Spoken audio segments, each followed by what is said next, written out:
university that basically liquidated everything for $1, $2, $3, get it out the door.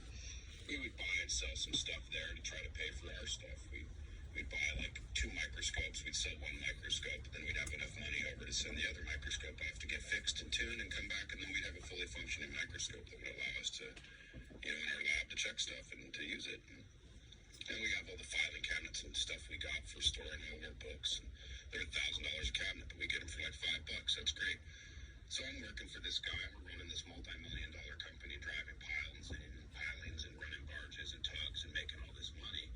And well, he finds out that we're getting this stuff for cheap, and he decides, no, I want it.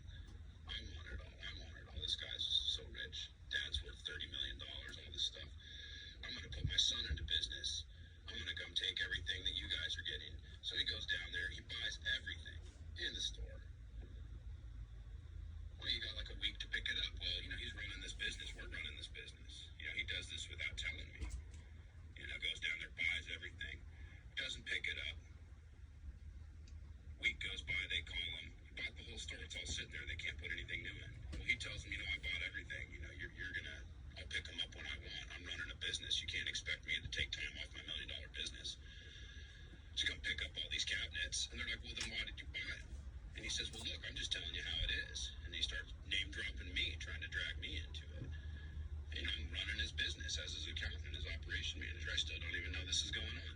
He starts using profanities, like demeaning their sexual orientation and swearing at the people at the store, using my name and all this. And they just take all the stuff back and resell it. And so he gets really mad, calls him up, starts threatening him. He's going to come down there. He's going to yell at him and scream at him. He's going to do all this stuff, and just goes on and on. And the whole time, this guy's making like $5,000, $6,000 a day. He's paying for everything for his son. The son's like got money, and the mom's, everybody's got money. But he became so hyper-focused on taking away the opportunities that people had to buy discount furniture. He just became hyper-obsessed about it for that day. And then he lost all interest in it. Let everything go back, create this huge problem. Now he can never go back there. Dragged my name through the mud, created this whole kerfuffle, lost about $150 buying 80 pieces of furniture or whatever. And if all for nothing. And this is what we see time and time again. It's like some jerk off wants to like come take somebody else's stuff. And that's what he's doing. He's not doing it because he needs it. He's just doing it because he wants to take, and then he just throws it away. And this is what has to stop. Now, if you know you're this type of person that enjoys like taking stuff away from people, you know who you are. You need to stop. This is like your radio therapist telling you need to stop. You're destroying America. You got barns full of stuff. You got warehouses full of stuff. I've had barns full of stuff. I've had warehouses full of stuff. I don't anymore. You know why? Because I found a home for it. Somebody needed a tractor. Somebody needed a pickup truck. I always gave it to them. Or I'd let them buy it on contract. That's the best thing you can do for people. Sell it to them on contract. You got a guy that needs a tractor, can't afford the $5,000, get $1,500 from him.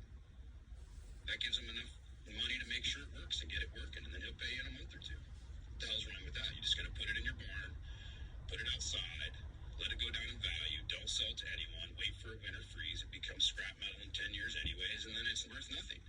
That's what happens in America. Oh, someday I'm going to get to fixing it up. Okay, I believe that, but what about the other 50 cars you have? What about the other 3 sports cars? What about the other 5 motorcycles? What about all the parts you suck up on Craigslist for these that you never use? I mean, great, yeah, you're preserving history. I mean, yeah, okay, is it for sale? Are you giving it away? Does anyone know you have it? Or are you just hoarding it? And they talk about hoarders. All these poor people being hoarders. They're not hoarders. They're trying to save stuff they need to survive. They can't go out and buy stuff like everybody else. They gotta save it. And they look like hoarders. Why? Because we don't have like a heated warehouse to store stuff in. Because we don't have like, some people don't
next couple months we'll have a little portable shower they can use that's all private. Don't have to worry about getting someone kicking in the door, videotaping them, or trying to assault them at some public area, some gym, or some BS that America expects everybody to, just go find miraculously, some bathroom, some shower. These people need help. Not a lot of help. A little help. Now, why don't we stop focusing on everybody that needs a lot of help, and we take a lot of help and we distribute it amongst 50 people that need a little help, and then things might never go all the way to the end, to where the person's like on the side of the road begging. So take a look at all your junk, take a look at all your crap. Think about who really needs it. Maybe who wants it. Get it out of your hair. Use it. It's time. It's time. We only have so much longer on this earth, all of us, and if you really get the calendar out and start looking at it, you'll decide what projects you're going to do and what projects you're not going to do. But somebody else out there needs that truck. Somebody else out there needs that tractor. Somebody else needs those old clothes. And don't just give them to the Goodwill. Don't just donate them and get them out of your hair. Take an ad out, meet somebody, help them out. You'll see. These are weirdos. They're people that need help. You give it to the Goodwill, 9 times out of 10, it's going in the garbage.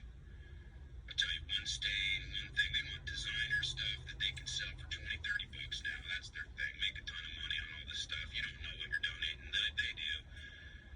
But blankets with a hole in them, trash. Kids' books that are perfect, trash. VHS is trash. DVDs, trash.